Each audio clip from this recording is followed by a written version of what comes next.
Yeah, thank you, Stefan. Very warm welcome also from my side. 3 years ago, in the spring of 2020, an essay appeared in the American magazine The Atlantic, which immediately sparked passionate debate among legal scholars and political observers, not just in the United States, but around the globe.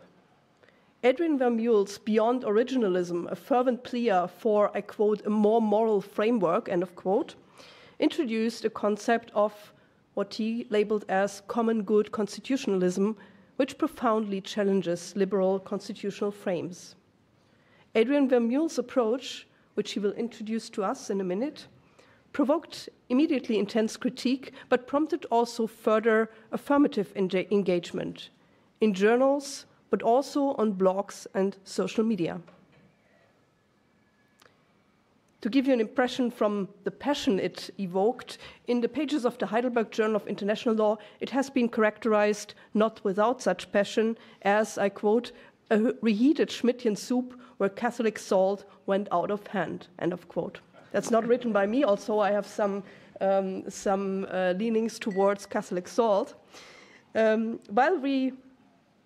But while I remain critical towards some of the fundamental premises of the common good constitutionalism approach, it was also quite clear that a debate about the common, about commons, commoning, and constitutionalism in 2023 cannot do without a discussion and a serious engagement with Adrian Vermeule's common good constitutionalism, which he also has published now in a more elaborate version as a book with Polity Press in 2022 titled Common Good Constitutionalism, Recovering the Classical Legal Tradition. We are, and I am particularly pleased that Adrian Vermeule, when I first approached him on Twitter more than a year ago, immediately agreed to my then rather still vague invitation to Berlin, and he immediately and enthusiastically agreed to join us for this conference. And I'm also very pleased that Corine Pelluchon and Joseph Weiler have kindly agreed to serve as commentators for tonight's debate. Professor Adrian Vermeule is the Ralph S. Tyler Professor of Constitutional Law at Harvard Law School. He's an expert on constitutional and administrative law who has, since 2016, also voiced support for Catholic integralism, a concept that we might also learn more about tonight in this debate.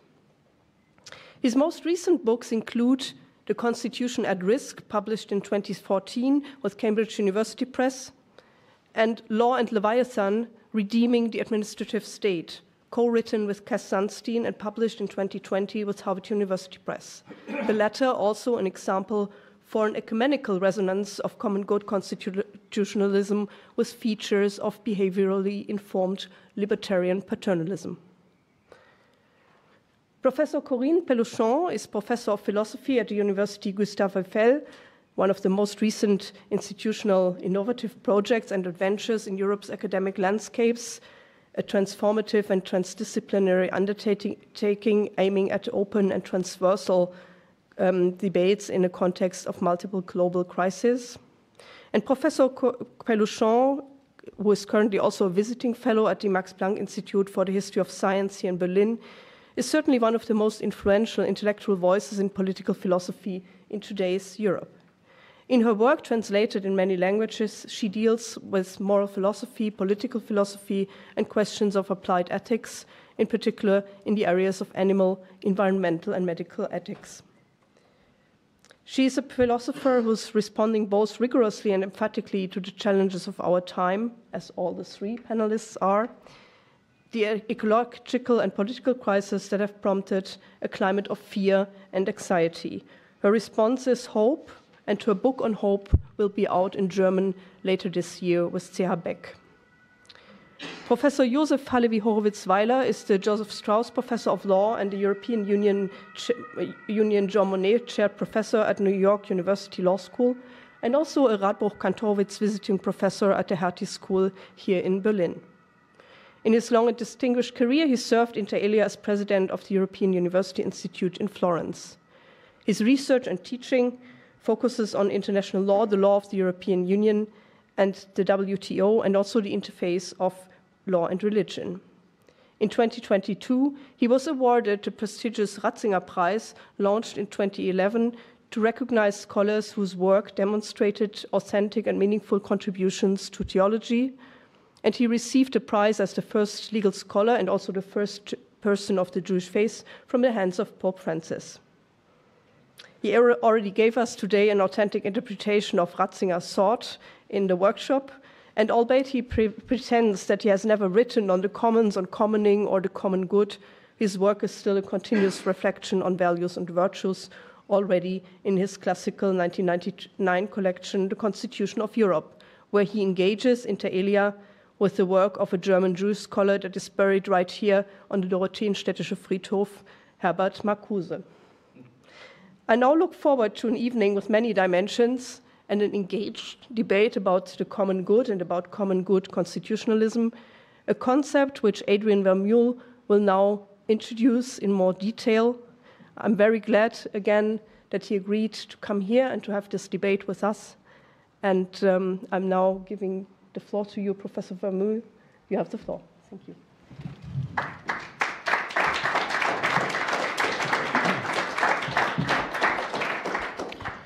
Well, thank you all for having me, and I look forward to the thoughts of my esteemed fellow panelists.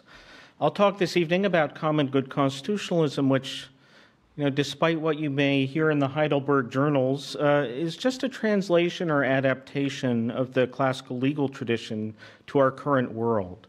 So the project is an effort to connect or reconnect our constitutional law with the whole broad historical mainstream of the European legal tradition, the jus commune, which includes the Anglo-American common law as a kind of local variant.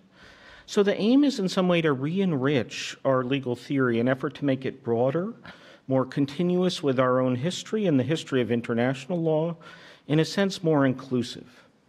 So to be very clear at the outset, a simple return to the classical legal tradition and its particular legal rules is not what I suggest. That's neither desirable nor even possible.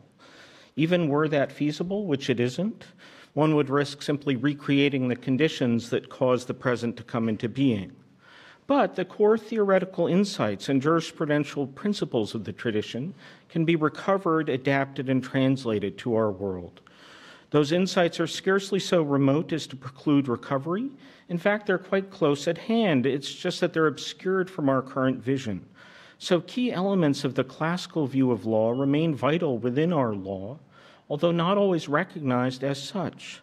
Goethe famously compared the classical law to a duck. Sometimes it's visible, swimming prominently on the surface of the water. At other times it is hidden, diving amid the depths, but it is always there. It's a feature of the classical law that the possibility of and resources for such a recovery is itself built into the tradition. So the tradition itself claims to distinguish what is universal and enduring from what is local, mutable, and particular. The major texts of the tradition themselves begin by pointing out that the law is both a general or universal part common to all polities, the natural law and law of nations, and a particular part, the positive civil law, which varies across polities. So Gaius puts it this way: all peoples who are governed under laws and customs observe in part their own special law and in part a law common to all men. Now that law which each nation has set up as a law unto itself is special to that particular civitas and is called jus civile, civil law, as being that which is proper to the particular civil society. By contrast, that law which natural reason has established among all human beings is among all observed in equal measure and is called jus gentium, as being the law which all nations observe. So the project thus has a general part and a particular part. These two are detachable in the sense that one can subscribe to the general part, the methodological framework, without necessarily subscribing to my or anyone else's particular interpretations. As I explained, those are an exercise in prudential judgment and practical reasoning within the classical framework. And translation to new eras itself very much part of the tradition. The tradition itself includes many previous eras of revival and adaptation. I'm just going to mention one example, the great 14th century jurist Baldus de Ubaldus, who adapted the principles of the corpus juris to the circumstances of the independent city-state republics of northern Italy.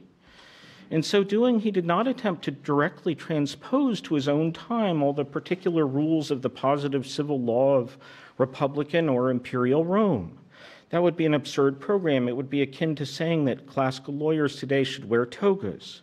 And it's a program that the classical law emphatically does not entail or require. But Baldus translated and developed the general principles of the law for his very different circumstances, resulting in an approach that seamlessly combines what is enduring with what is local and contingent. The watchword should thus be, non nova sed nove, not a new thing, but in a new way. Okay, so much for preliminaries. Let me now focus on a simple point, which I think I tried to make both in the article and the book, and I think has been somewhat lost in the debate. The common good in the legal sense is not to be seen, or at least not solely, as an external concept that the analyst uses to justify or evaluate the legal system, or even solely as a jurisprudential concept that the analyst argues and hears in the nature of law. Rather, it's a practical legal concept used and interpreted by actors working within legal systems. And it's an absolutely ubiquitous concept. It's often literally embodied in the text of enacted provisions and the writing of judicial doctrines. Lawyers have constantly to construe provisions or work with doctrines that refer in terms to the common good or the public interest or the general welfare or any of these cognates. So here I follow Professor Elizabeth Zoller's analysis of the concept of res publica in treating these versions of the common good as relatives and cognates of one another. Let me give you some examples, all in force today.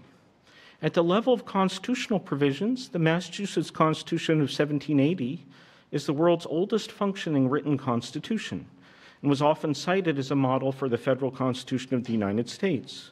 And the Massachusetts Constitution specifies that all shall be governed by certain laws for the common good, and that government is instituted for the common good, for the protection, safety, prosperity, and happiness of the people, and not for the profit, honor, or private interest of any one man, family, or class of men. Following suit, the United States Federal Constitution of 1789 specifies in its preamble that one of the master aims of the Constitution is to promote the general welfare, and grants Congress the power to pay the debts and provide for the common defense and general welfare of the United States. And that language influenced provisions around the world. It has well-known connections to the famous Polish Constitution of 3 May 1791, often called the first written constitution in Europe, which specifies that it is made, among other aims, for the general welfare.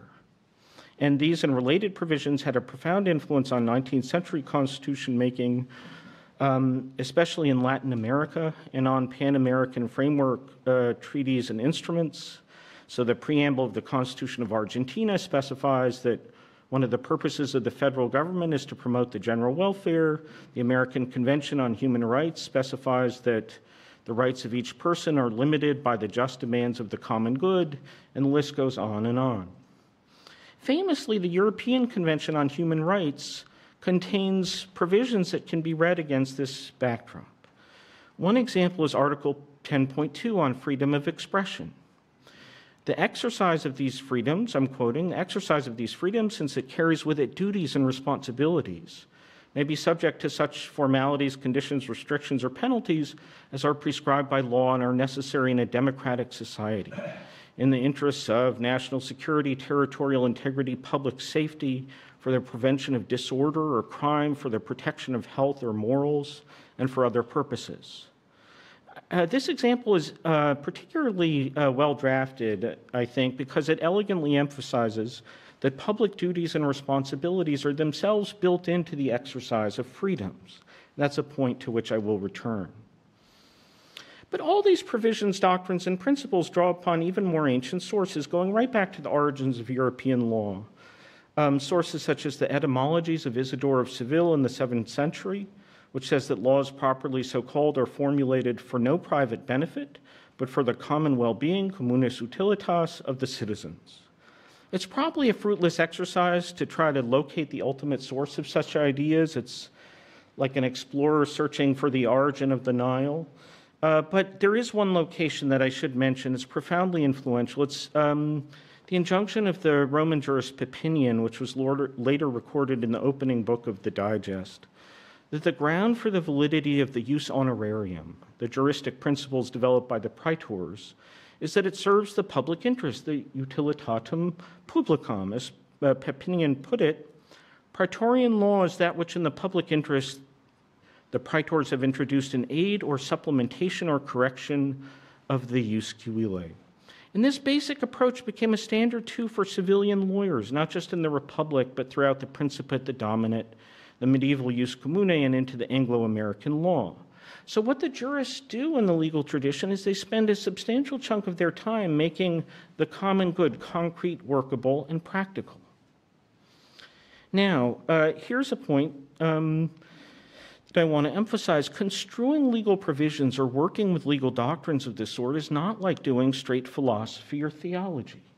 That is, the provisions or doctrines are not directly open to philosophical debates about the common good in the way that certain styles of architecture are directly open to the outside air. Rather, they are partially independent of underlying philosophical concepts, insofar as law is a distinctive and rather peculiar department of political morality. The art or craft of practical reasoning about legal justice that takes into account distinctive considerations arising from the institutional embodiment of the legal system. So law has always been caught in a productive tension between reason and fiat, between pure norms and their institutional incarnations.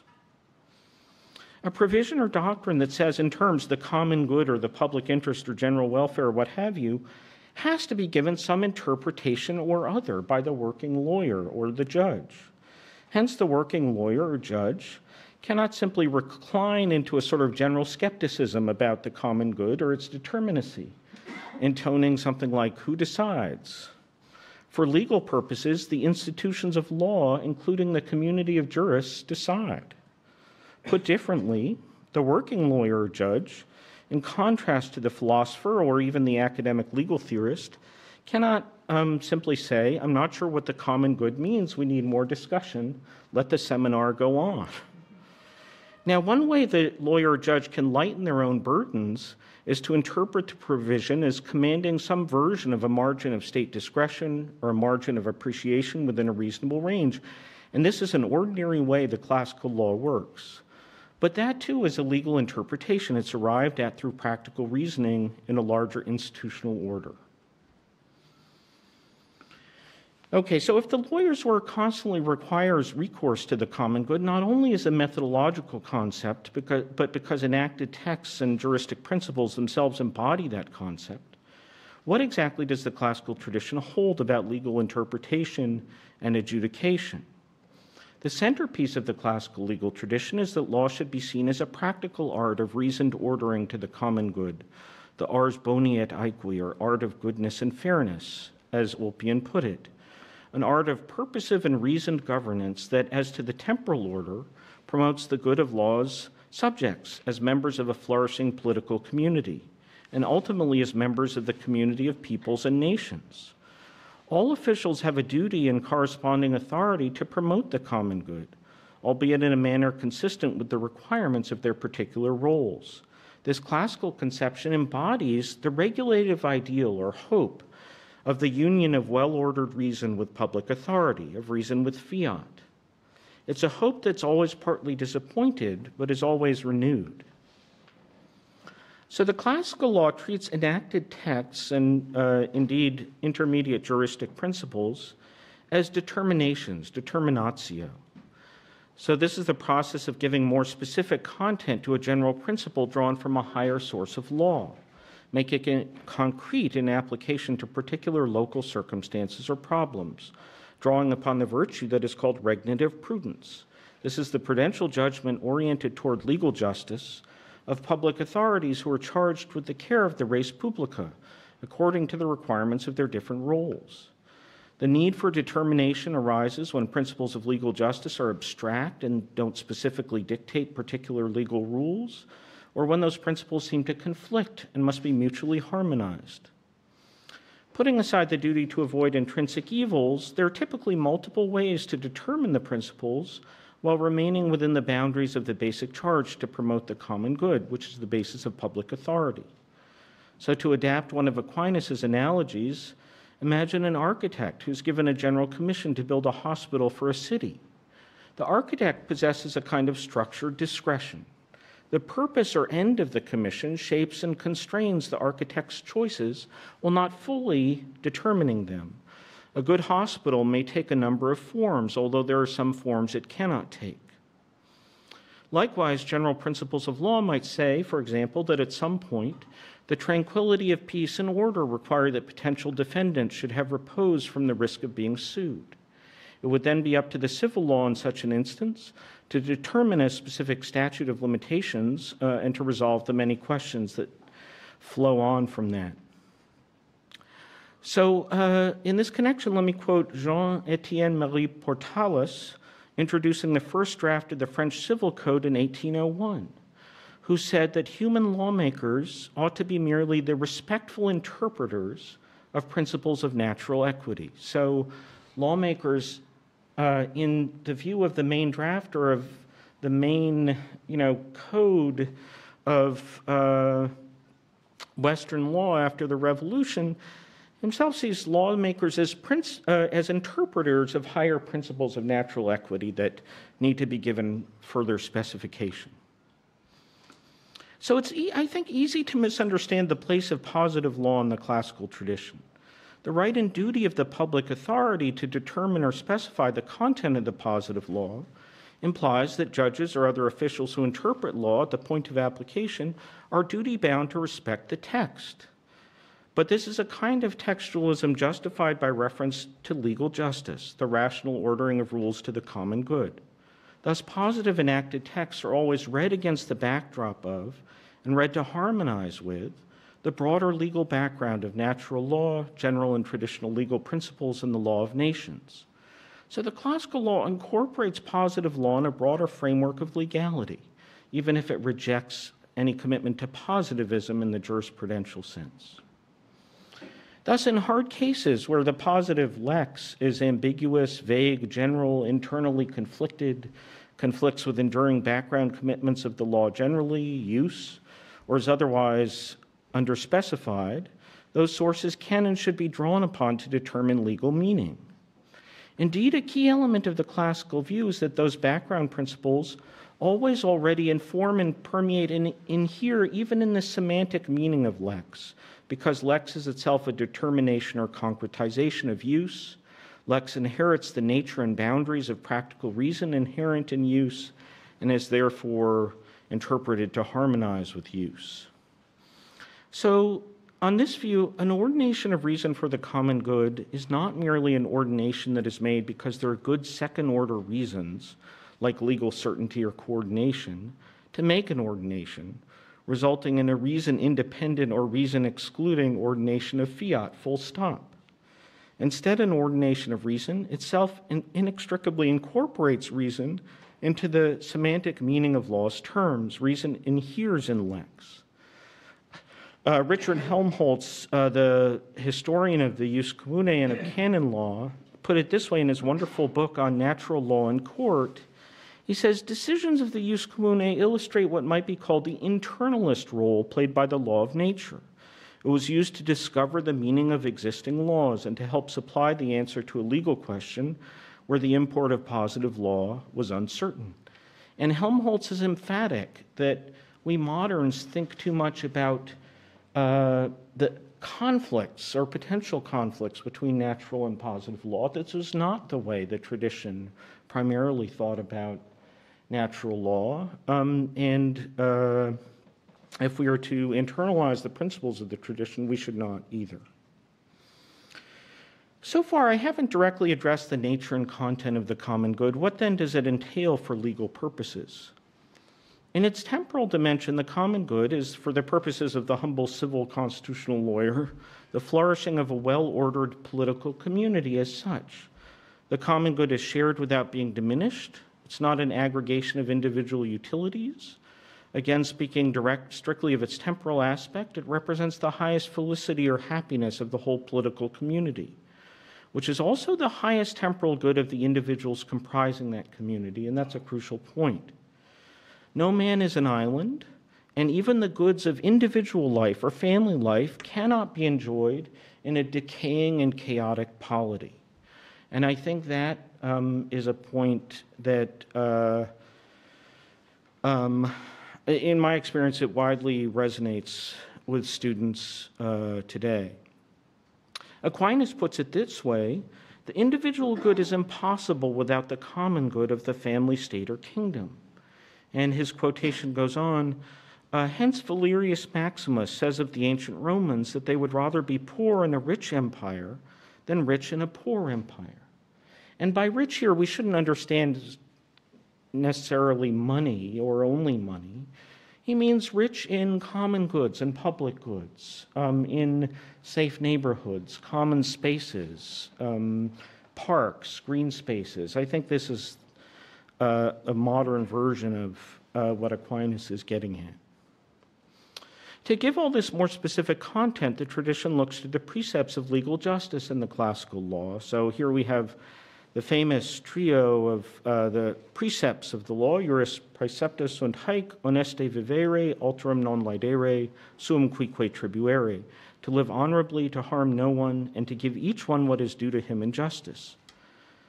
An expansion or development of these precepts occurs in the tradition, especially in the 16th and 17th century, and lawyers articulate the central goods at which constitutionalism should aim. These goods include, in another famous trinity of the jus commune, peace, justice, and abundance, pax justitia et copia, which has many direct descendants in modern law. Consider the phrase peace, order, and good government that occurs in much Anglophone legislation, such as the British North America Act of 1867. In the book, I extrapolate these principles to modern conditions, to include various forms of health, safety, economic solidarity, economic security, and environmental stewardship. Indeed, wise stewardship of the environment is a paradigmatic common good in the temporal order, and let me say a few words about that, since it's been of interest to us the past few days. For 1,000 years, at least since the 11th century, jurists have been invoking and debating principles of commonality from the classical law in contexts that we would today refer to as environmental and property contexts. The classical lawyers wrestle with and debate categories such as res communes omnium, things common to all, res publicae, public things, res nullius, things owned by no one. And in the common law, the public trust doctrine is conventionally traced to a famous passage from the Institutes of Justinian. Things common to mankind by the law of nature are the air, running water, the sea, and consequently the shores of the sea. And there are ambitious attempts today, of which I like and hope they succeed, to develop these principles into an atmospheric public trust that can be used to address problems of climate as well as air pollution. I can't explore all these rich debates today. My point is merely that the classical law is full of public and communal resources that might be developed and indeed are currently being developed to advance a communal account of environmental and property law. Again, this approach views the common good in a distinctively legal rather than philosophical register. Philosophers and theologians debate so-called distinctive, aggregative, and instrumental conceptions of the common good, among others.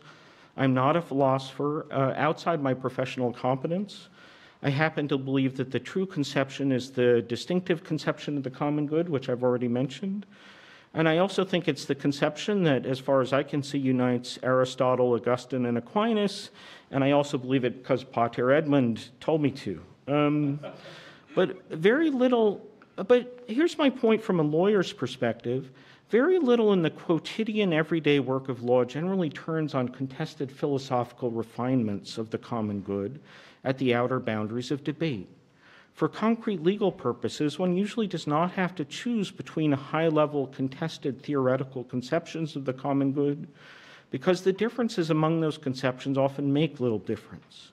The rival conceptions can travel a long way together, and this helps to vitiate some of the arguments both of legal philosophers who are eager to plunge into conceptual refinements, and also skeptics about the common good or natural law who turn out not to be so skeptical when convergent core applications of the common good are at issue. Instead, the activity of practical reasoning about the legal common good serves concrete ends. Both Isidore and Aquinas, right at the beginning of their treatments, define the common good by its bad antonyms. It condemns the abuse of official power for private regarding purposes, like Aquinas says cupidity or vainglory. It underwrites equitable and public regarding interpretations of semantic meaning, and it helps to prevent a kind of pointless and fetishistic legal formalism that benefits no one and harms many. A few words about rights in order to forestall any misunderstandings. The common good is not the good of the collective as opposed to that of individuals. I think I've already made this point, but I just want to underscore it. Libertarians, at least in the United States, often explicitly or implicitly read the common good as the good of the collective, or even worse, the good of the state apparatus, and then oppose that to the good of individuals. In the classical tradition, however, the common good is itself the highest good of individuals and the highest good for individuals whose happiness or well-being is ultimately the point of law. Rights very much exist, yet are justified in a different way. They're justified on different grounds than the individualist and autonomy-based grounds familiar today. Instead, rights of individuals are recognized insofar as doing so contributes to the common good, which is thus built inside rights from the ground up. Rights are objective corollaries of duties, duties of legal justice, which is the constant aim of giving every person their due. Use is what is due to every person in justice, and in this sense, but only this sense, includes rights. Now, sometimes court judgments talk as though the common good is an override on rights, but I think the classical conception holding that the common good is built inside rights from the beginning is both simpler and more theoretically coherent. And I boldly suggest can easily be read to be compatible with the texts I have mentioned. Let me quote John Finnis's analysis of Article 10.2 of the European Convention. This is not about the jurisprudence that's evolved, but about how the text might be or might have been interpreted. He says the limitations indicated by the Convention's references to public health, morals, public order, and so on are limitations which specify the limits of the right. They are in fact a part of the right's own definition.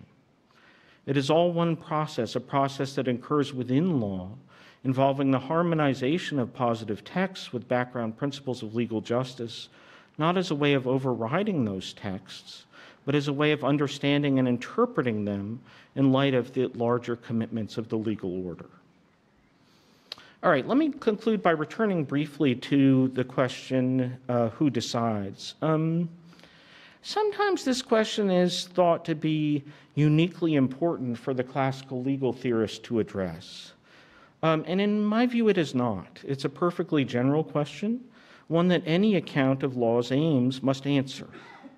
If we can imagine a legal system, this is, I think, necessarily counterfactual. If we can imagine a legal system solely devoted to the maximization of individual autonomy, subject to the like liberty of all, I'm not even sure that's conceptually possible, but just let's try.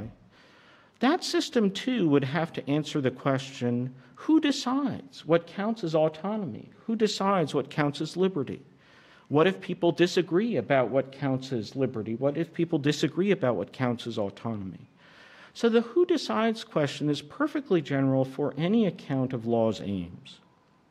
Now, there's an entirely legitimate type of local who decides question about who or which institution decides any particular issue. And on the classical view, that type of question is left up to determinatio in a particular legal system. So I don't see that the classical law as such either can have or needs to have or wants to have an answer to it. Subject to ordering to the common good, nothing in the general principles of legal and political morality prescribes some particular type of institutional regime or particular type of parliament. It might be bicameral or unicameral or what have you, nor does it prescribe a particular scheme of judicial review, which observably vary across well-ordered legal systems. But there is also what I take to be a rhetorical use of a kind of global who decides question, which implicitly supposes an alternative in which no one decides, or perhaps in which everyone decides. That I take to be illusory. It's rooted ultimately in a kind of horror of authoritative judgment, a horror of the idea that law might have what the Roman lawyers called a living voice. In every society, someone or other must decide on the baseline set of legal entitlements, including liberty entitlements. And however well-intentioned, that decision-maker must necessarily draw upon some account or other of what makes for a well-ordered polity. The classical view merely makes this transparent. It suggests that the millennia-long Western legal tradition, and indeed other classical legal traditions around the globe, have discerned enduring principles of legal justice rooted in the real nature of things that we can today learn from, translate, and adapt for our own benefit and our own conditions. Non nova sed nove. Okay, thank you.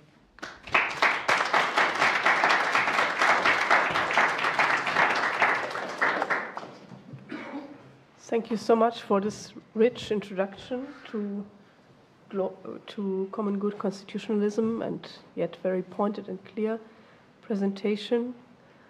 I think we will certainly hear more about the classical tradition which you outlined.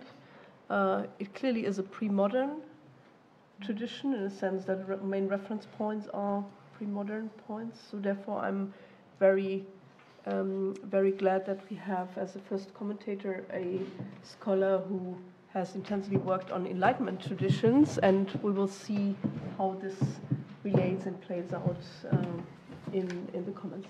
Thank you. Thank you very much. I thank very much Stéphane, Isabelle, and you, Alexandra, for this wonderful workshop. It's an honor to comment your wonderful text, Adrian. I have divided my talk into two parts. I will first emphasize the importance of your understanding of the link between the rights and the goods. This way of enriching liberalism is opposed to just positivism.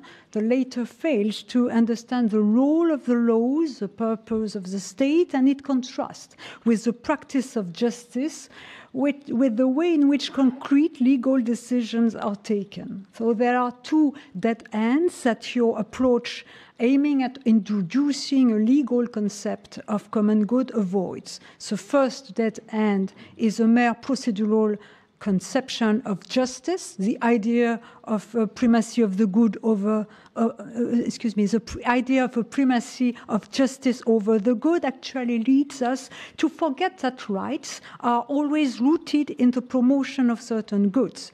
The other dead end you avoid is a return, pure et simple, to ancient natural law as if it were possible to apply without contextualization or without interpretation the classical conception of the law and derive the common good from theology or from Aristotle. So you insist upon an internalist concept of the common good. It's within the system of laws that we have to excavate the common good that they express. So the judge, Adrian says, always carry out this work of interpretation. He judges a situation with a view to justice, which always look to both the legal and the good, as Paul Ricoeur says. So this is particularly important when the laws are mute, when they are silent, as in the case of moral dilemmas, which are conflicts between equally important goods or principles, or when there is a conflict that arises not at the level of principles, but of their application. While we are confronted with a lot of dilemmas, such, for instance, in bioethics, but we are also confronted with conflicts that arise at the in the application of the principles, as in distributive justice, when we talk about the most disadvantaged, for instance. So I will not repeat what you said, but I will apply your reflection to a political inquiry into the common good. To a certain extent, your approach can be in tune with the hermeneutical approach, helping us to institute, and the word institute is very important, to institute the common good. To institute means that it's a posteriori, when we have to legislate on new topics. So I will develop this point. I will show what is at stake, but the more pressing question remains: how is it possible in all society which are divided between rival claims and competing notions of the good to build a common project and to take up some common challenges, such as the ecological one? And it will be my second part. So how can we think about the common good today? After some remarks on its function, we will talk about its content. If, as you think, and as I think, ecology can be used to define the common good, we need to be more precise about what ecology is or is not. We also have to say how we can defend a universal or universalizable ideal, since universalism is at stake in the notion of the common good. And yet it raises a lot of questions. So I will say a few words about the phenomenological approach or the philosophical method I've used in my books to meet this challenge. I will say how philosophy or phenomenology of our inhabitation of the earth, which shed light on our earthly condition, can provide some structures of existence, not values, which serve as guidelines for a normative political theory and can be interpreted and applied according to different cultural contexts. Then I will introduce the notion of the common world, which is different from the notion of the common good, and we'll say why I prefer a negative conception of the common good rather than a positive one. This negative common good is linked to the risks that we all are running. So the first part, just positivism makes us believe that laws are merely external rules ensuring the external agreement of individual freedoms. Because individuals have competing conceptions of the good, it is said that we only have to focus on procedures and prohibit any inquiry into human ends and common good, as if all human ends were the same. And yet, rights are based on the goods that they guarantee or on the ends that they seek to promote. And liberalism itself is based on a certain conception of human beings, since it enshrines autonomy, and to a certain extent, it's good. Moreover, excluding an inquiry into goods forbids us to provide guidelines for an adequate decision-making when we are confronted with practices which raise serious moral dilemmas that go beyond the simple coexistence of freedoms and generate conflicts between principles. And yet it often occurs, namely in bioethics, for instance, in assisted suicide, which is not only a private decision, but which has an impact upon a care structure and so forth. We cannot simply think of the principle of autonomy to legislate. Again, I apply your approach to not to the legal, but to the political level. We cannot even define the common good by an overlapping consensus, asking us, as in roles, to put into bracket all conceptions of the good, or comprehensive or substantial conception of the good, since we will only reach a weak compromise or an agreement on issues that do not disturb anybody.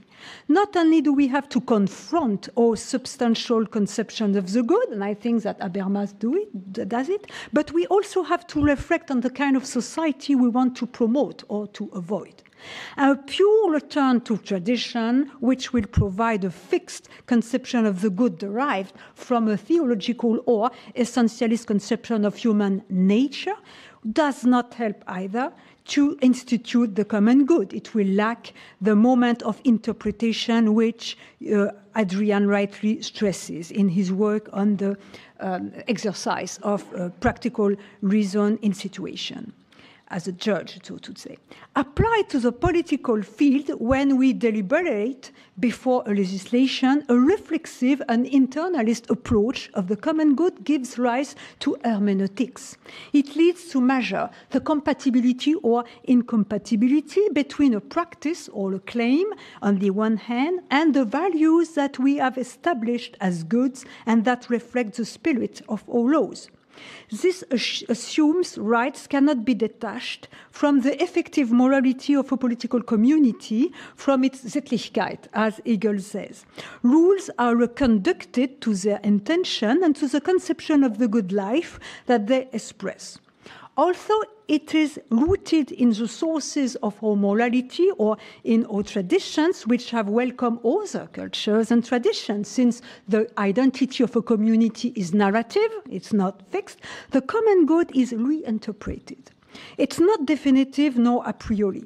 Therefore, this hermeneutical approach could pave the way for a critical inquiry into our conception of the good and our traditions. It can foster us to change the very foundations of our ethics, laws, and politics, as it is the case when we take a serious look at the violence inflicted upon other cultures, upon animals, a violence which is still legal and uprooted in our traditions. So, in a nutshell, the internalist approach helps us to see what resources we can find in our tradition to protect nature, for instance, but sometimes we have to be more radical and uproot certain traditional presuppositions and allow ourselves to be disturbed by other cultures which have all different ways of understanding human flourishing.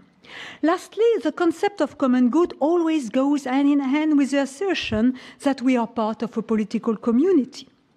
The latter, the community, is not simply an aggregate of individuals, but implies a certain set of principles which carries out a conception of the good life or good society. However, in all societies, we sometimes don't have the feeling that we are part of a community. Individuals sometimes seek for their private and immediate interests without thinking about the flourishing of the community and future generations. Moreover, particular communities compete with each other. Each group claims to know what the common good is, and no one agrees on its content. Could ecology bring us together and determine a common notion of the common good? This is my second part. Ecology could define the common good, but we must stop confusing it with environment. Environment means that human beings are not part of nature, and that nature is a set of resources. And because they are becoming scarce, which threatens our development model, we are concerned about the environment. This atomistic conception of ecology, which implies a mere instrumental conception of nature, will never lead to us to put an end to our predation, nor to the conflicts between human beings and nations over access to increasingly scarce resources. On the contrary, if we conceive ecology as the wisdom of our inhabitation of the earth, of the oikos, of the common home, which is always a cohabitation with others, human and non-human, we will acknowledge that ecology is never separated from social justice and the sharing of common goods, such as water, air. We will also understand that it requires to change our ways of thinking ourselves, our consuming habits, and our economic structures. This conception of ecology, which takes seriously the three dimensions of ecology, environmental, social, and existential, shed light upon our earthly condition and our dependence upon nature and other living beings. It implies that we belong to an earthly community that goes beyond the frontiers of our nation and our species and exceeds our present time. This understanding of our terrestrial community has far-reaching consequences, normative consequences in ethics, law, politics and economy. In the social contract that prevails from all roles, ups to roles in liberalism, but also in republicanism, the two main goals of the state, which is based on an individual defined by his freedom, are security between us and the reduction of inequalities, dans le meilleur des cas. But as soon as we grant the political association of the subject, which is always in contact as soon as he eats, as he drinks, as he lives somewhere with others, including animals, and with whose freedom, health, and ability to live in peace depend also on the preservation of the planet and his access to food and water, then the protection of our common home, oikos, intergenerational justice and consideration for animals, both as species and as individuals, become the new aims of politics.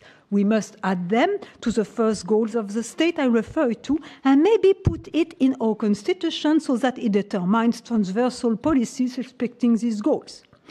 Although this notion of the earthly community implies our understanding of our community of destiny, I think it might be preferable to insist on a negative conception of the common good. It might be better to stress above all the risk of a common shipwreck that would ultimately, like the nuclear apocalypse, leave neither victor nor vanquished. The risk of collapse makes humanity a community.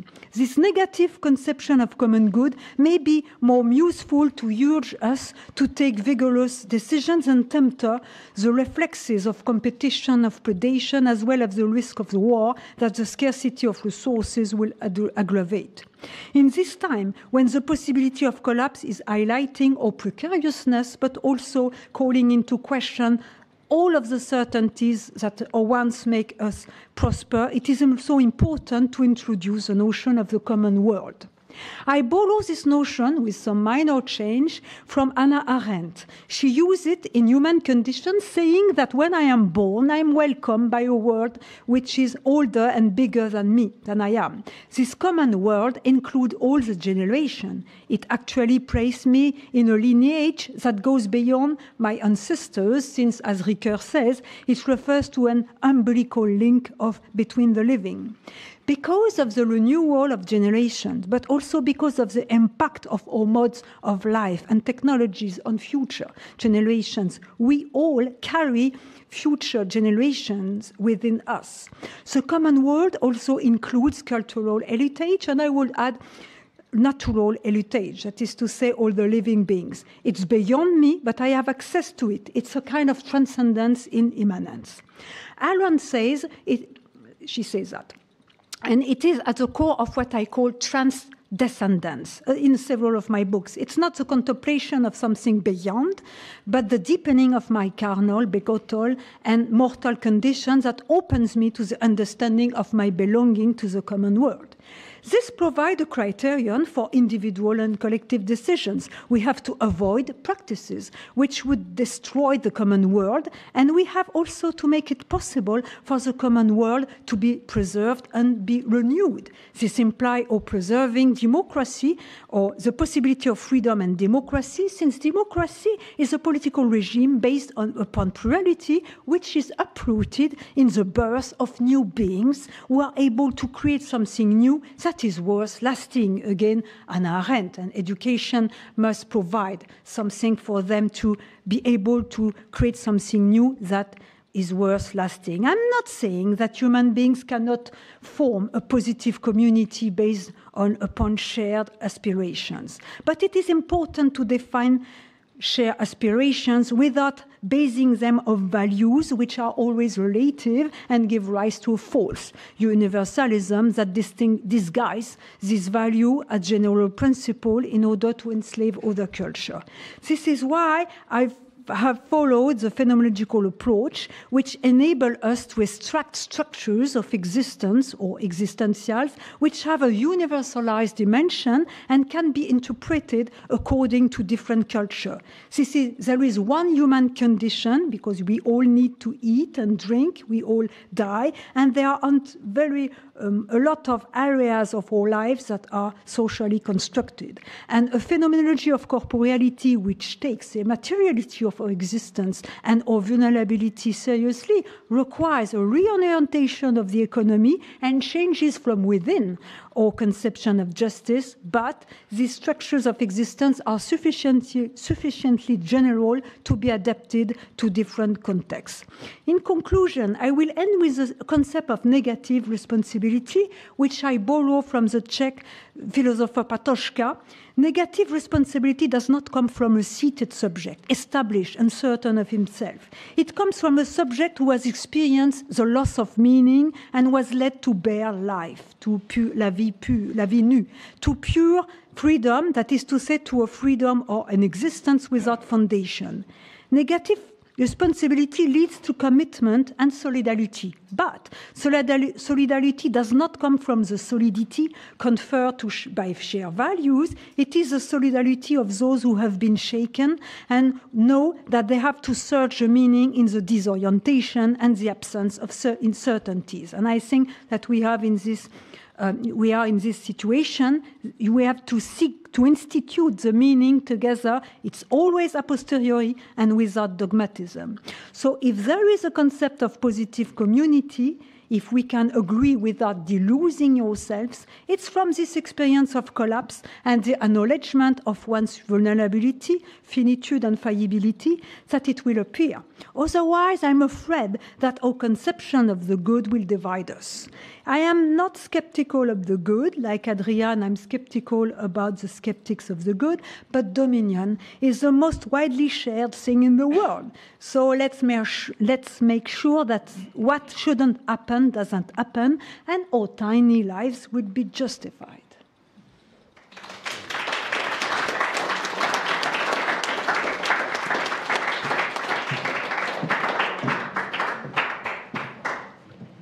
Thank you so much for these very rich 15 minutes of philosophical engagement. I would like to hand over immediately to Joseph Weiler for a Thank you very much. Engagement. Thank you. I want to make a preliminary comment that is only indirectly related to Adrian's speech, but it's related to Adrian. The academic life is also a form of a commons, of a community, of a communion. But it's a very peculiar one, because in most situations where we talk about the community, etc., these are people who think alike, and that's what brings them together. An academic community, at its best, is a community of people who don't think alike, who differ, who contest. And I'm an old man. My next birthday, I'll be 72. And I've seen a change in the last 10, 15 years in this concept of the academy.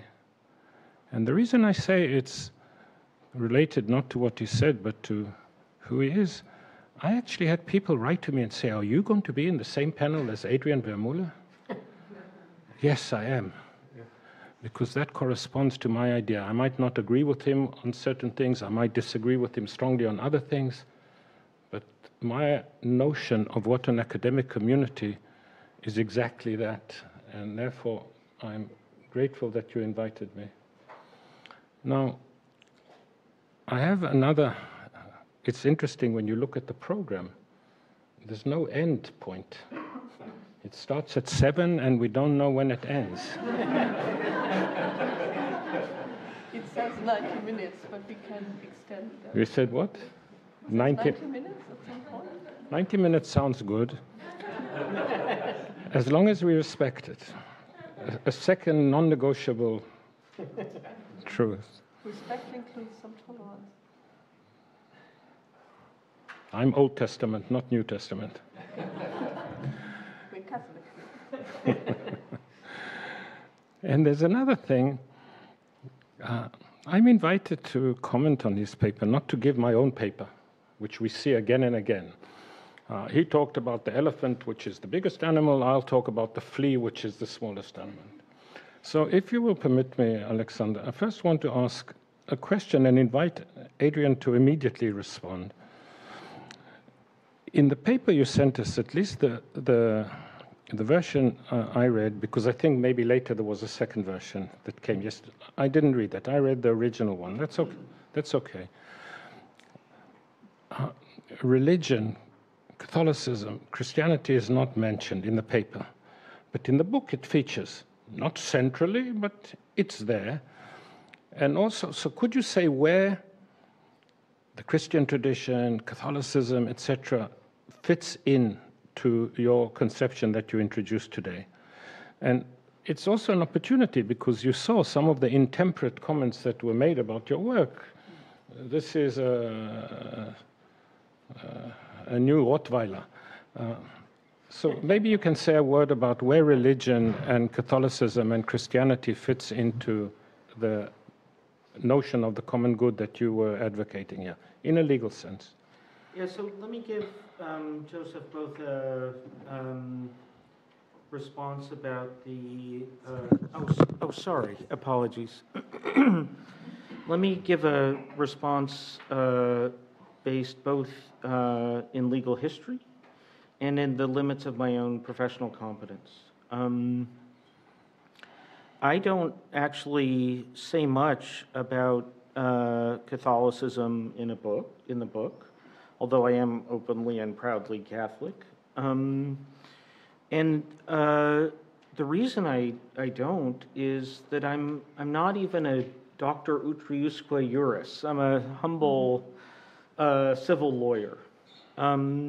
So I confine myself to what we might think of as the civilian side of the legal tradition. And I try to advance claims that don't turn on contested theological conceptions. And as far as legal history goes, I want to be clear that the classical legal framework is developed by the Roman lawyers under the influence of Stoicism before the birth of Jesus of Nazareth. And it, fully flowers before the Roman Empire is Christianized. Now, the Catholic tradition adds something extremely important, which is the role of divine law as an element of legal orders, and that element is very much present until shockingly recently in our legal history. So, for any Americans who are interested, the framers of our own Constitution were all given a book, by William Blackstone called Commentaries on the Laws of England. This was how they understood the legal framework. And Blackstone starts right at the beginning, saying here are the sources of law.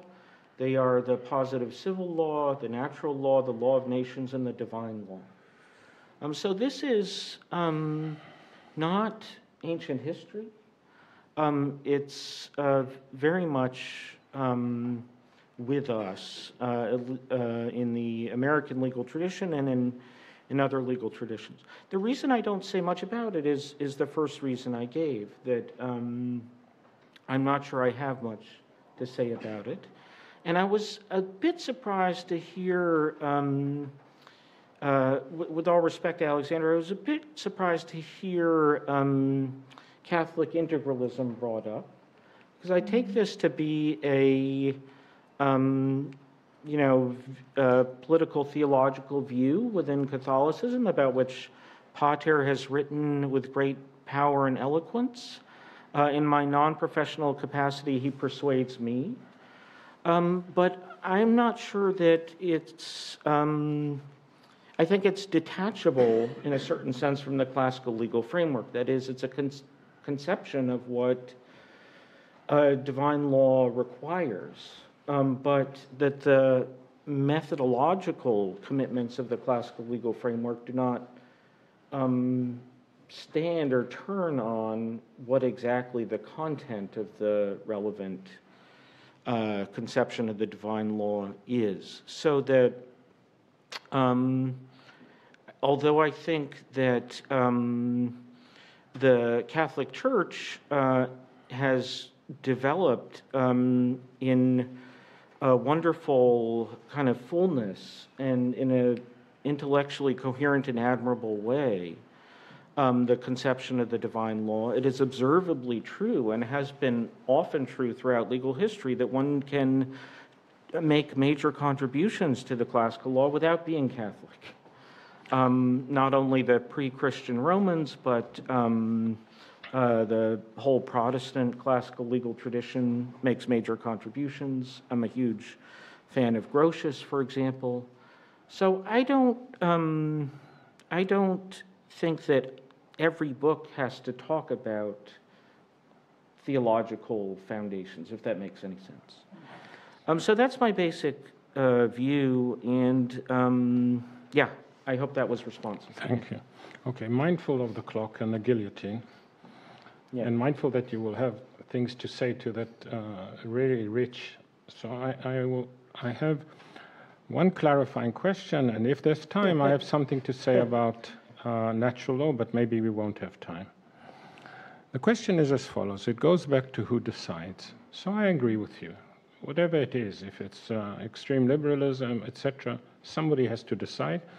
And all of us are experienced. We don't have to be card-carrying legal realists to know that whoever decides is going to shape the way they're going to decide in good faith. They decide the best way they can.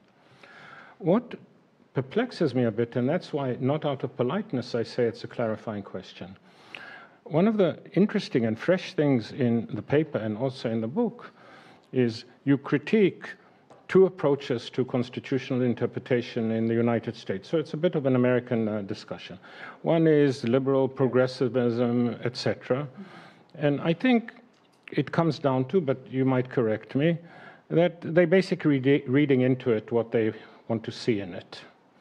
Now, nobody who approaches the Constitution, and I think also let's make an assumption of good faith, they never want to say, I'm just reading into it what I want. They always try and find a hermeneutic basis. It's this way or that way, and we can argue about the hermeneutics.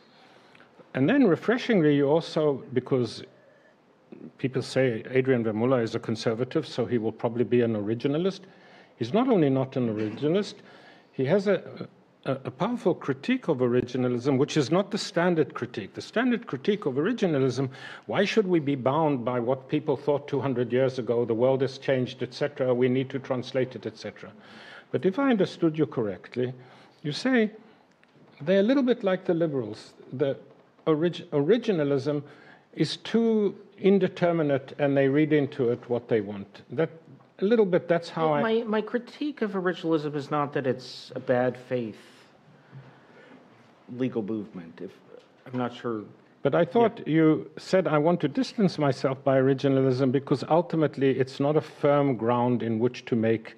Yes, I think they suffer from a mistaken conception of how to do law, but not that they're in bad faith. I'm really making an assumption that everybody is in good faith. Okay, good. Yeah. But there it comes. I don't see why going to the classical tradition avoids this problem. They decide. To me, once again, it says it's too open-textured. It's too open to read into it what you want. So it's again the dilemma that it seems to be rooted, and I heard you carefully when you said, no, it's not everything, it's not philosophy, it's legal reasoning and all the rest. But at the constitutional level, it's the kind of legal reasoning that I was left with the feeling it will not be different from your critique of either originalism or, in quotes, liberalism. So that's the clarifying question. In other words, I don't see what advantage it gives us in terms of the critiques of the two other approaches. It seems to the way I understood you, and maybe incorrectly, that it suffers from the same kind of weakness. So I think we're getting near to something very constructive here, and let me try to explain in short compass the major claim of the book. And I think this goes to Alexandra's comment right at the beginning that this is a pre-modern account. Mm-hmm. I deny that. So the major claim of the book is that or a major claim of the book, is that both progressives and originalists are actually doing classical law just without understanding what they're doing, or without acknowledging it, perhaps even to themselves. But what's so bad then? Look, Monsieur Jourdain, you know, I speak prose even though I not realize I'm doing it. Let me just Sorry, finish, I if may, apologize. Joseph. And the suggestion is that if they understood that they are implicitly appealing to classical legal categories, that they would do it better, that they would be able to draw on a rich tradition that has thought through these categories and their relationships to one another, and that they would avoid a kind of intellectual arrogance which thinks that they are remaking the world when in fact they are doing what lawyers have always and necessarily done on the classical view, because the classical view is capturing something real, like mind independent, about the nature of law. So it's, if you like, a kind of course of therapy for legal theory, that is, coming to self-knowledge about what you are actually doing and the principles that guide your behavior will actually help you to do better in that domain. But if that... Okay, go ahead. If I can just finish. So that's a methodological point. There's also an internal legal point, which is that I think one implicitly imagines, and I think your question implicitly imagines, the following sort of case. The semantic meaning of a positive law is clear or apparently clear, and then there are background contestable conceptions of natural law that judges use in order to decide the case. And the idea is that a greater consensus and a greater degree of legal certainty would be induced by just following the apparent semantic meaning of the text. I think that's wrong in at least two ways. One is, it is impossible to understand even the semantic meaning of a text without implicit or explicit normative horizons that we use and bring to bear to understand what lawmakers mean. So we always implicitly assume, for example, that lawmakers are acting for some conception of the public good. We don't think they're affirmatively trying to do evil. We almost always assume that they're not joking, for example. We bring all sorts of normative horizons to a text, and those are the sorts of principles that the classical law has extensively addressed for millennia. The other point is that, in contrast to the case I think you're implicitly imagining, there's a whole nother type of case, which Helmholtz talks about at length in his book, in which there's a semantic ambiguity in the text, but that there is a background principle of natural law which is not at all controversial, which is common to any of the distinctive, any of the philosophical conceptions of the common good, which can straightforwardly be brought to bear to resolve the ambiguity. So in this way, having more sources of law can sometimes increase legal certainty, reduce legal ambiguity, and produce more consensus and more agreement. There's a kind of fallacious assumption that the more sources of law you have in your theory, the more disagreement there will be. That doesn't follow at all. Sometimes having more sources of law produces more agreement and more legal certainty. I'm the last person who would. I'm the last person who would be accused of arguing for a kind of semantic caricature, a textualist, etc. Maybe I misunderstood you. Yeah. Probably, but that's my fault. If you know, when the judge says, when you listen to a judgment and you say that fool didn't understand me, no, you the fool, you didn't explain yourself well. But I think it's not that the more sources will bring more uncertainty, etc., but even without introducing the existing sources, etc., it's the picking and choosing.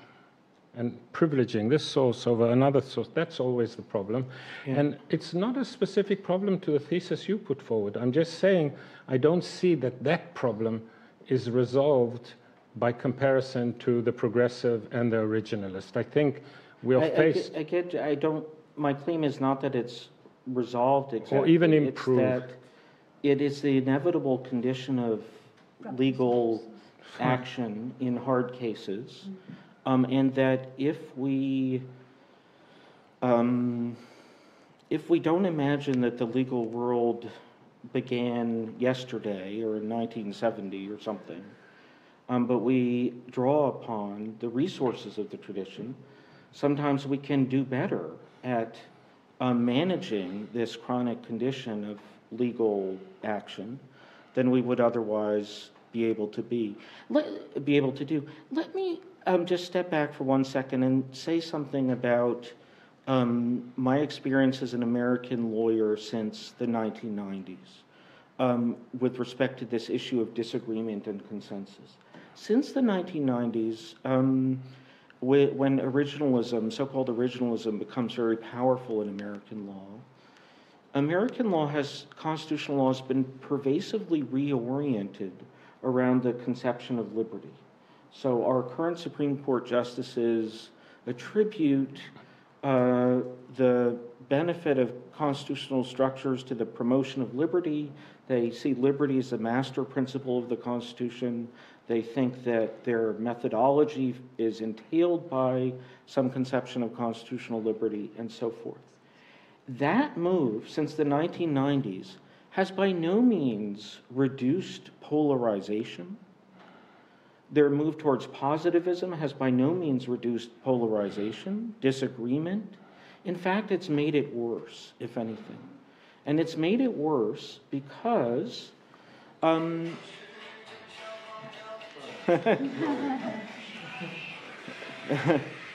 you only get bad marks for choosing a bad ringtone.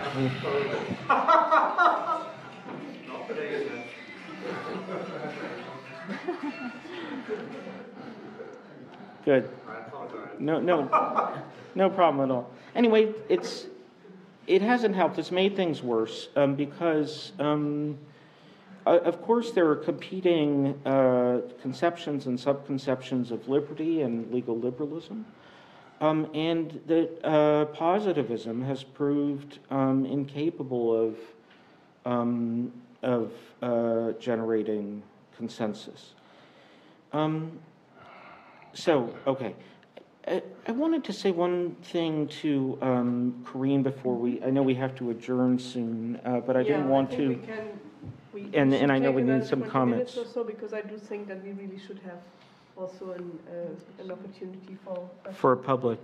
Yeah, let me just. I didn't want to neglect Corine's comments. My problem with them is I thought I agreed with almost everything. I thought it was wonderful and clarifying. I particularly liked the idea that justice looks both ways, to both the legal and the good. I think Corine is gently suggesting here that I should be reading late Paul Ricoeur, and I take that suggestion. Thank you. But this is exactly what I take to be the chronic condition of legal action. And what's happened, at least in American law, is that we've tried to erase one of these two poles. And we've tried to see law as all fiat, and that this positivism has been grounded in a particular account of constitutional liberty. And the two halves of this approach don't fit well together, because the Constitution itself doesn't address liberty in any general terms. These judges are drawing on a highly contestable conception of political morality in order to ground their claimed avoidance of political morality. So it's a self-contradictory stance. And I think part of what this course of therapy I suggest is to understand that judges are always poised in the tension between fiat and reason, and that they will do law better when they understand that. So that's my fundamental claim, or one of my claims. Yeah. Okay. I would like to collect a round of questions, and then you can put your reaction also in the concluding round of responses, and also Joseph's remarks on natural law. If there's time, if there's time. So, are there any questions, comments?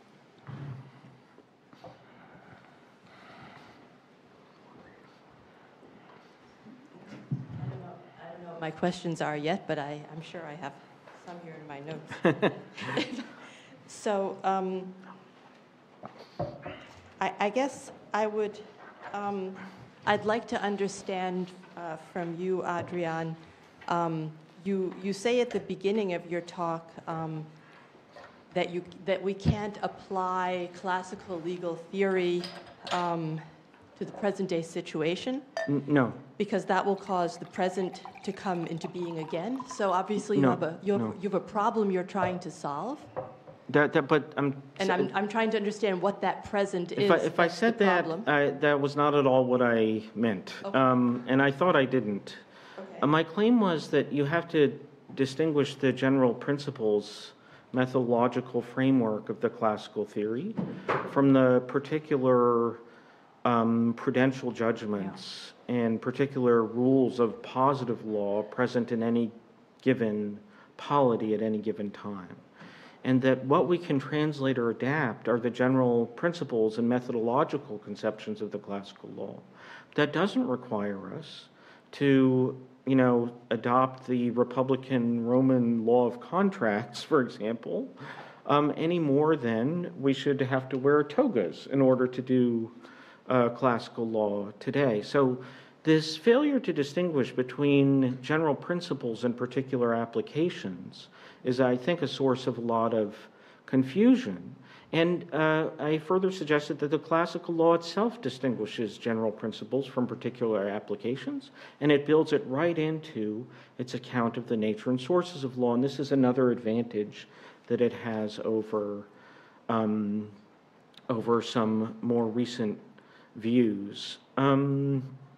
This is, I think, very much in a Catholic spirit. It's akin to, and I draw this analogy in the book, John Henry Newman's account of the development of doctrine, which is not it's not the same as the kind of living constitutionalism that one hears about today, if by that one means that the principles themselves are changed over time by the judges. So the principles of law, the account of the nature and sources of law remain constant, but their applications can change in ways that promote and fulfill those principles in new contexts. And that was my attempt at an example from Baldus. So I did not at all mean to say that classical theory can't be used today. In fact, quite the opposite. What can't necessarily be used today would depend on a prudential judgment of lawmakers and law interpreters would be particular rules of the classical law.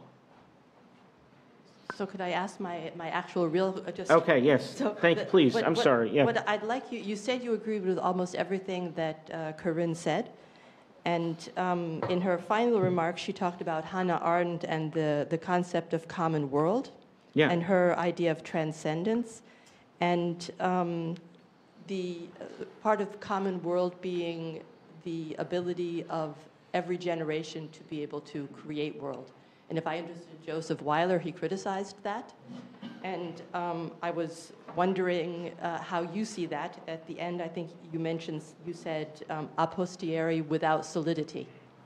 And I was wondering if you would subscribe to that as well. Well, maybe I failed to understand Corine fully, but I took that to be all a gloss or a working out of this very important distinction she made between ecology and environment. And to me, that was, I immediately thought that's something that I should have understood better, and that's something that I need to fold in better.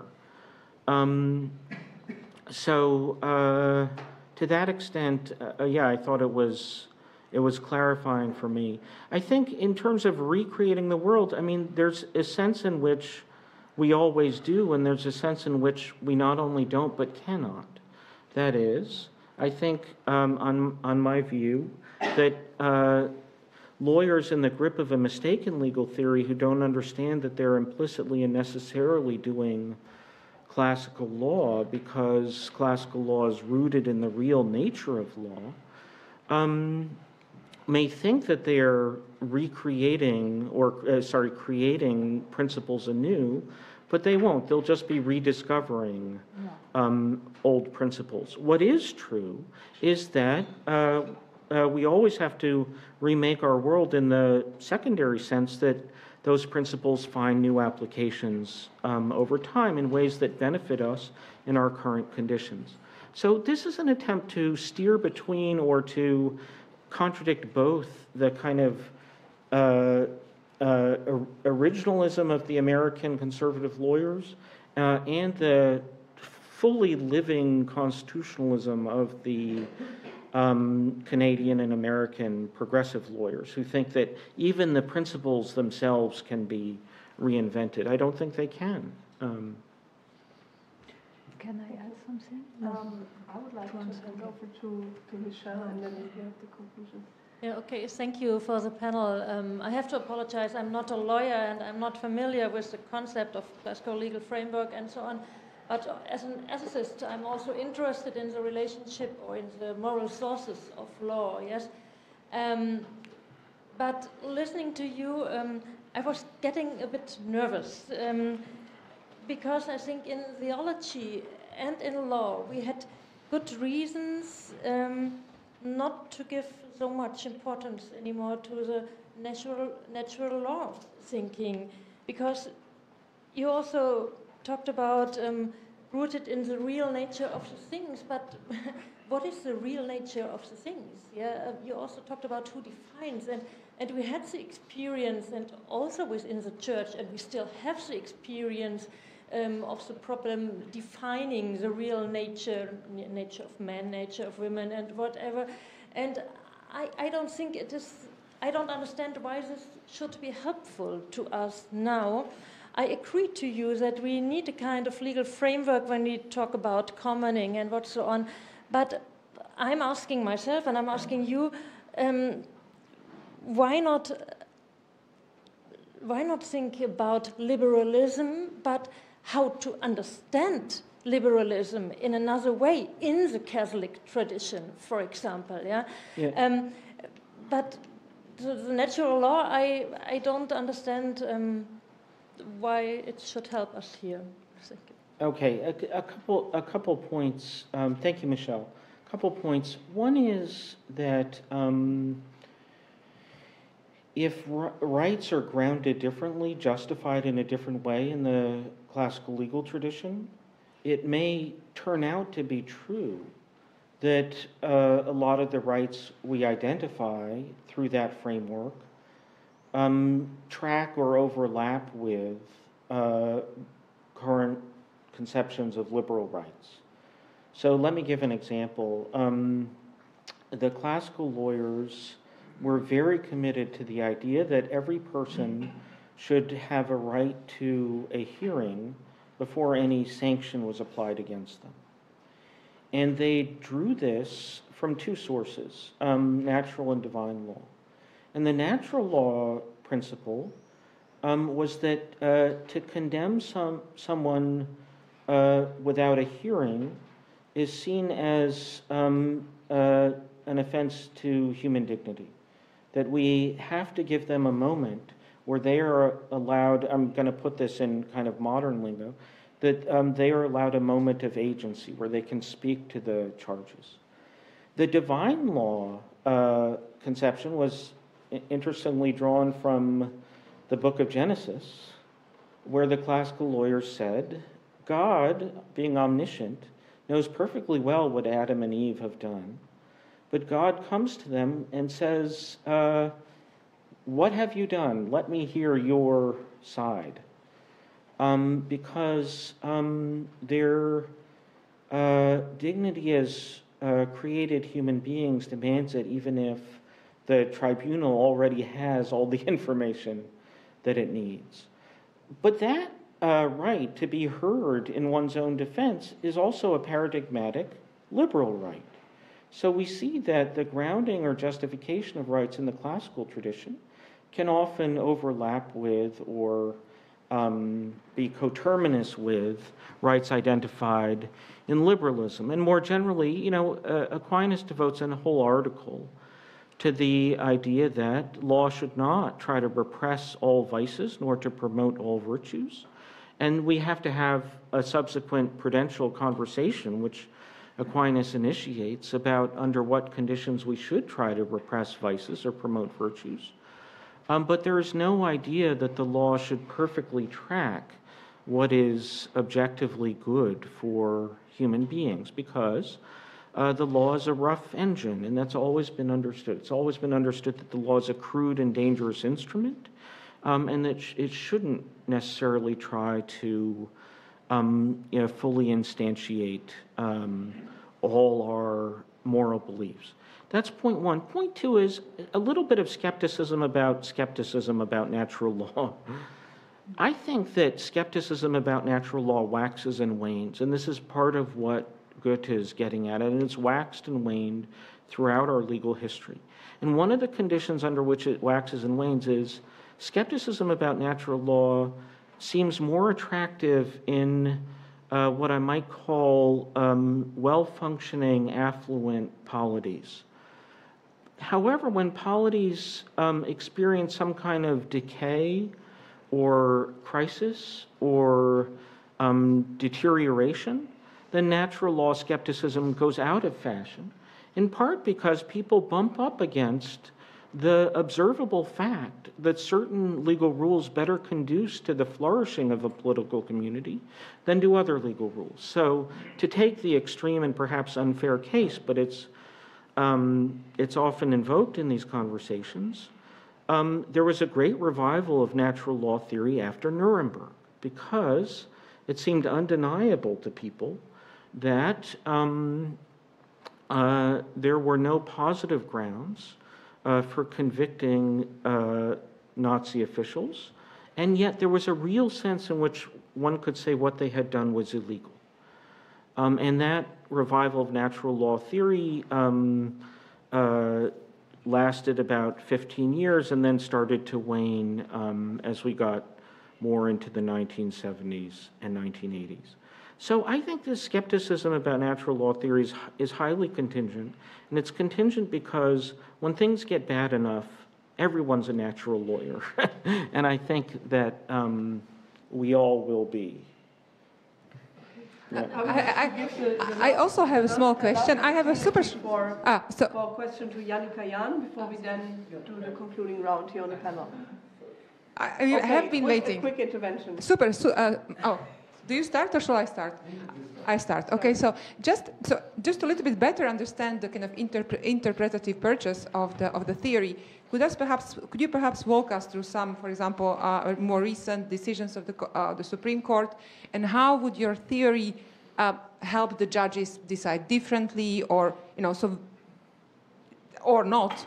So could you give us some kind of walk us through? So like maybe 3 points where using classical theory may drive the court to different direction or not.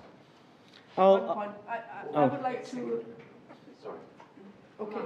If you. My question actually ties in with that. Thanks.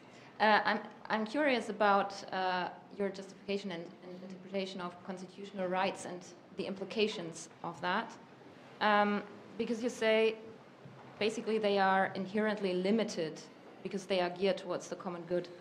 And when I translate that to German doctrine, I would say that the problem here would be that you limit the need for the state to justify, constrain the constraint of, or the limitation of a right. And that would be, to my understanding, critical. I don't reckon that this is what you mean and the implications of your justification of rights being geared towards the common good and thus being inherently limited. But then what would be the difference to the current interpretation and balancing of rights? take for example or I would be interested in the jurisprudence on hate speech. I reckon that you might differ from the current U.S. Supreme Court jurisprudence on that, given your concept of common good constitutionalism. And you mentioned Article 10 of the European Convention of Human Rights. And the European Code of Human Rights, as you know, takes a very different approach. And it actually links it to Article 10.2, namely the responsibilities, duties and responsibilities. So, so I would be interested, either do you limit the need for justification, or if you don't do that, how does your approach to constitutional rights differ from the balancing approach taken, for example, by the European Court of Human Rights or the U.S. Supreme Court? Maybe I should answer these before we go on, and I know we have to wrap up very soon.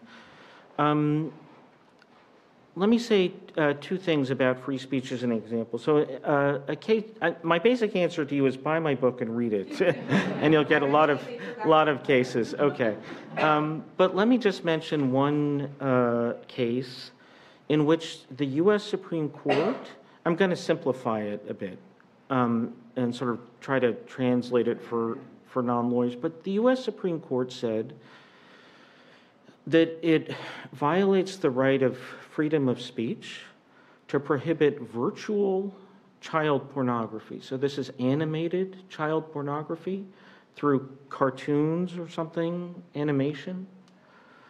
And this decision said that unlike cases in which the defendant watches child pornography made with actual children, in the case of animated child pornography, no one is harmed. No individual is harmed. I think that's a desperately impoverished conception of how to understand free speech, whether in a democratic society or elsewhere. Because what they've overlooked is that there may be harms to the whole community from a system in which the law says you have an entitlement to watch virtual child pornography, and that is no different than watching a speech by Franklin Roosevelt that's treated the same way by the law.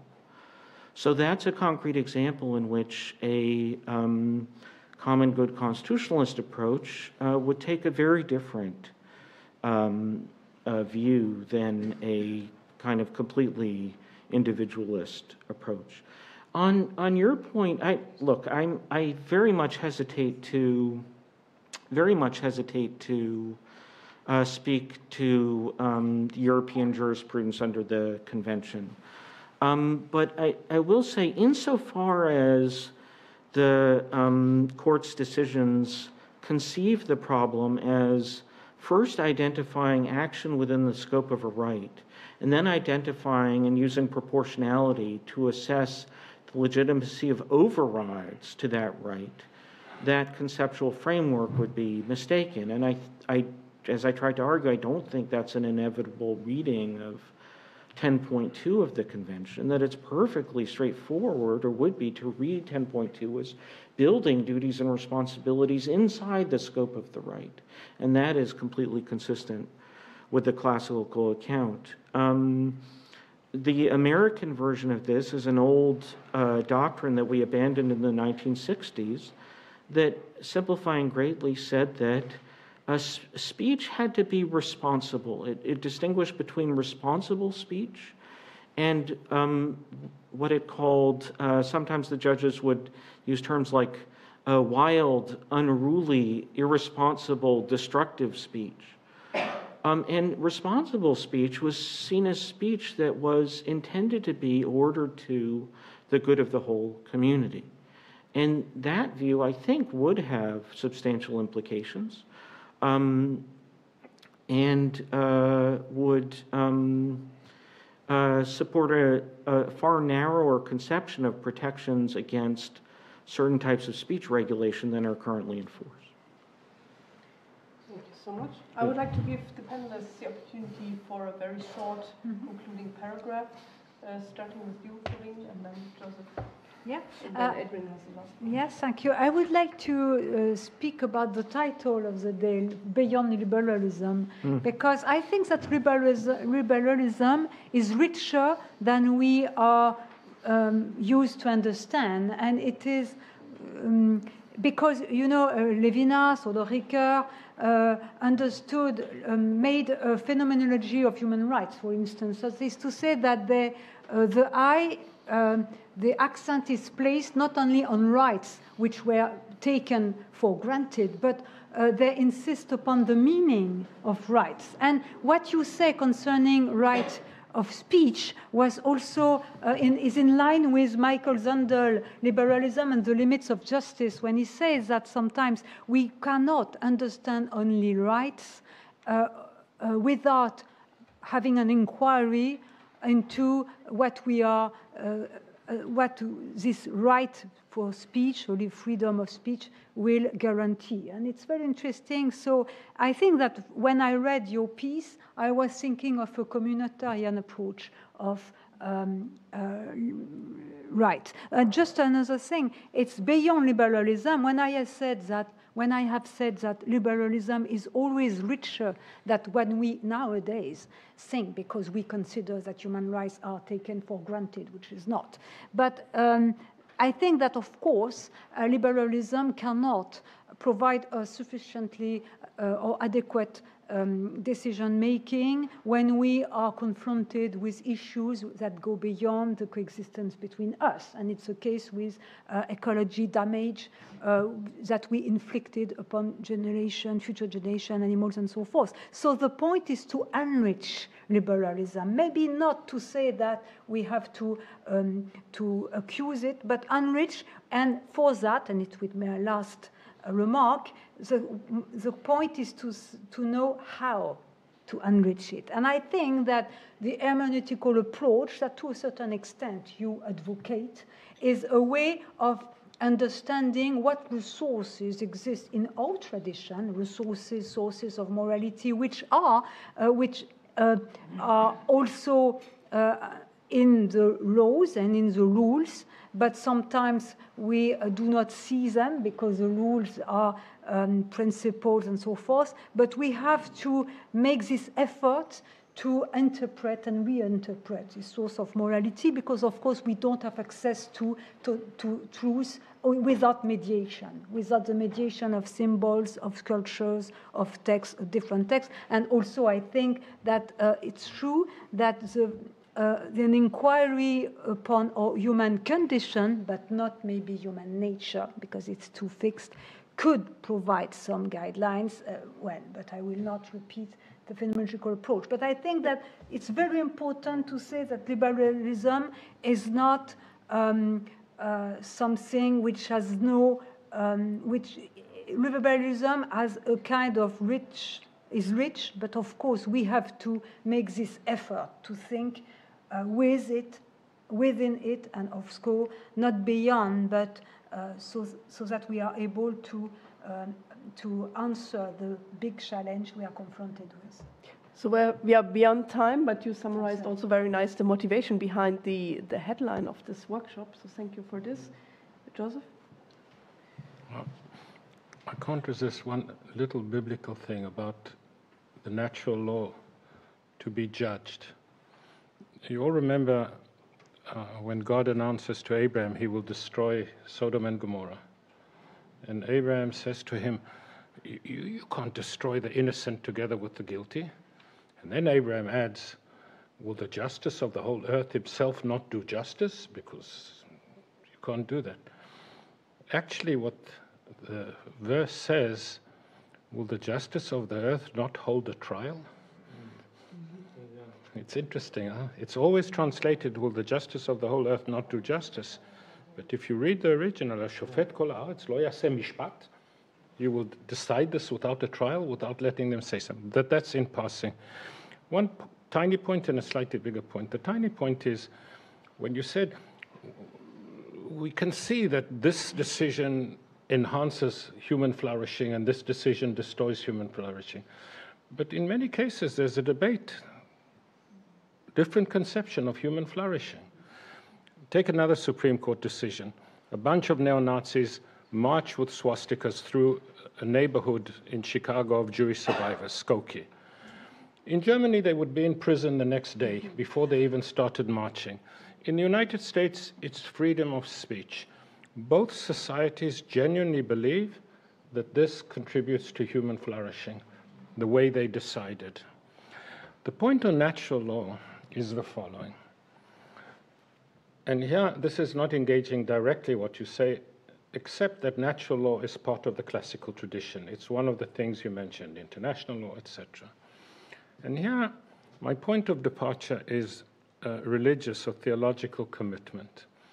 Theological commitment is that Ratzinger is the most articulate spokesman. He says, we religious people do not go into the public space and impose on others anything that depends on revelation, that presupposes that the person is a person of faith. The only things that we can impose are that even if you're not religious, you can accept that this makes sense, and that is natural law. And what is so important that he says we really should be careful not to impose religious proposition, articles of religious faith. So now if we look at the natural law, the way natural law is used, there are typically two strands. One is natural law that derives from ethics. So we don't need the 10 Commandments to know that you should not murder an innocent person. Thou shalt not murder. You don't say to somebody, I'm enacting a prohibition on murder because it's in the 10 Commandments, because that is natural law. And I think there would be an easy consensus on that. But there's a different strand in natural law, and it's prominent in a variety of cases, and you will intuit, where we say it's against the order of the world. That's not how the world is ordered. That's not how nature enacts itself. By my way of thinking, and of course it's contestable, the second strand of natural law that derives from nature, from the order of the world, is a religious proposition. Because it assumes we religious people, or some of us religious people, believe that the world was created by the Creator, and that in the order of the creation there was a certain telos. It was created in this way with a certain telos. A secular person, an atheist person, will say, of course there are rules of physics to nature, but there's no telos there. There's no normativity. You cannot derive normativity from rules of physics. You cannot derive normativity. It's arbitrary. That's how it is. And my my critique of natural law is only of that strand of natural law that does not derive from ethics, about which we can also, at the limits of ethics, we can have discussions, but which derives from the order of the world, from nature itself. If you want to derive normativity from nature itself, I argue it's because at some deep sense you're religious. You believe that nature was created with a telos by a creator. And if you're an atheist, it's perfectly legitimate to say, I accept that the rules of physics that govern natural offenses, but they are not teleological. There's no telos to them. There's no normativity that can be derived from them. And it's to that strand of natural law that I object, and sometimes it's quite prominent. In other words, I'm not saying it's unethical behavior, but we heard yesterday from Edmund, it's disordered. Disordered is a religious proposition in the way I look at it. Thank you. Just a couple of brief words. For Corine, you take me outside my professional competence, that is, to what extent liberalism could be fully enriched to fold in the classical view. I'll just say sociologically, I know a lot of liberal theorists who would feel they were being enriched to death in a certain way if all these conceptions were folded in. Joseph, I think that I take your point. I mean, with the greatest respect, I want to say this. I think that moderns focus way too much on a conception of the natural laws involving either fundamental ethical truths or religiously grounded claims about the order of things. The legal tradition, in the legal tradition, those sorts of claims are peripheral at best. What? Are peripheral at best. Let me give you, I want to just end on a deflationary concrete example of natural law invocation in the classical legal tradition. Potter and I were discussing this yesterday. It's mentioned in his grandfather's wonderful book on natural law. So the Juris Gaius said that you can't have a usufruct in perishable or consumable goods. You can't have a what? Well, there you go. I didn't understand. Okay, exactly. This is my point. A usufruct is an instrument in which, in the paradigm case, let's say you grant someone a piece of land, and they use and consume the fruits of that piece of land, then they return it to you after a term. So the question is, could you have a usufruct in something that by being used would be consumed and then disappear? And Gaius says, even a decree of the Senate cannot create a usufruct in something that's consumed by being used, because that's contrary to the law of nature. What does he mean by that? It's not grounded in some important moral truth. It is rooted in the ordering of things, but not on religious grounds. Gaius is a pre-Christian lawyer. What he's saying is that usufruct has a real nature outside of our words. So outside of our semantics, not as a matter of definition, but as a matter of the real nature of a legal instrument. It can only be applied to non-consumable items.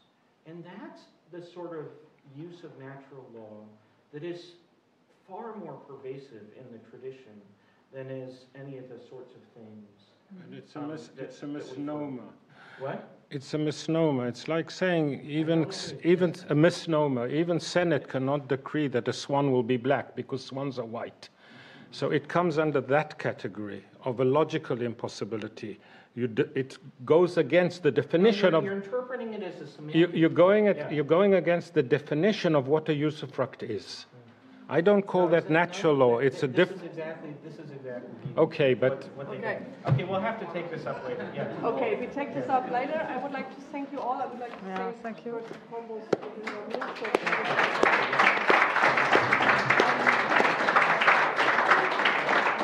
And of course, we will end the evening in a Catholic mode with a glass of wine, which can be consumed as well. So we all invite you to stay on with us. Adrian, to be continued.